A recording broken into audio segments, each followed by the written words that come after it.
ప్రముఖ choreographer Sheikh Johnny బాషా మాస్టర్కు రంగారెడ్డి కోర్టులో కాస్త ఊరట లభించింది. జానీ మాస్టర్కు కోర్టు మధ్యంతర బెయిల్ మంజూరు చేసింది. కేవలం 5 రోజులు మాత్రమే బెయిల్ మంజూరు చేస్తూ కోర్టు ఆదేశాలు జారీ చేసింది. నేషనల్ అవార్డు తీసుకోవడం కోసం జానీ మాస్టర్కు ఈ నెల 6వ తేదీ నుంచి 10వ తేదీ వరకు రంగారెడ్డి కోర్టు బెయిల్ మంజూరు చేసింది. ప్రస్తుతం చెంచల్గూడ జైల్లో జానీ మాస్టర్ ఉన్నారు. బెయిల్ మంజూరు అయిన నేపథ్యంలో 6న జైలు నుంచి విడుదలయ్యే అవకాశం ఉంది. రైట్, దీనికి సంబంధించి మరింత సమాచారం మా ప్రతినిధి క్రాంతి లైవ్లో అందిస్తారు. క్రాంతి.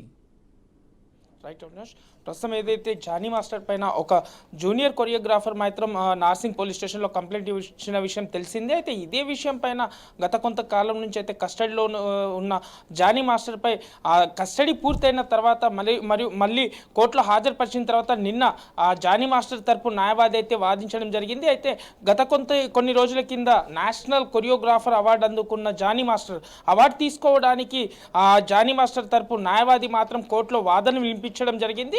అయితే ఆ నేషనల్ అవార్డు ఢిల్లీలో నేషనల్ అవార్డు తీసుకోవడానికి 5 రోజుల ముందస్తు బెయిల్ మంజూరు చేయాలంటూ కూడా కోర్టులో వాదించడం జరిగింది. అయితే దీని అనంతరం ఈరోజు ఉదయం రంగారెడ్డి జిల్లా కోర్టులో పోక్సో కోర్టులో మాత్రం ఈరోజు 5 రోజులు అంటే అక్టోబర్ 6వ తారీఖు ఉదయం 10 గంటల నుంచి మాత్రం అక్టోబర్ 10వ తారీఖు మరియు తిరిగి అక్టోబర్ 10వ తారీఖు 10:30 గంటలకు మళ్ళీ కోర్టులో హాజరు కావాలని కూడా కోర్టు ఆదేశాల మేరకు అయితే జారీ చేయడం జరిగింది. అయితే ఇదే విధంగా చూసుకున్నట్లయితే జానీ మాస్టర్ సతీమణి కూడా ఫిలిం ఛాంబర్స్ని కూడా ఆశ్రయించి జూనియర్ కొరియోగ్రాఫర్ ఏదైతే కంప్లైంట్దారు ఉన్నారో తనపైన కూడా కావాల్సిన ఎవిడెన్స్ని కూడా ఫిలిం ఛాంబర్లో సబ్మిట్ చేయడం జరిగింది.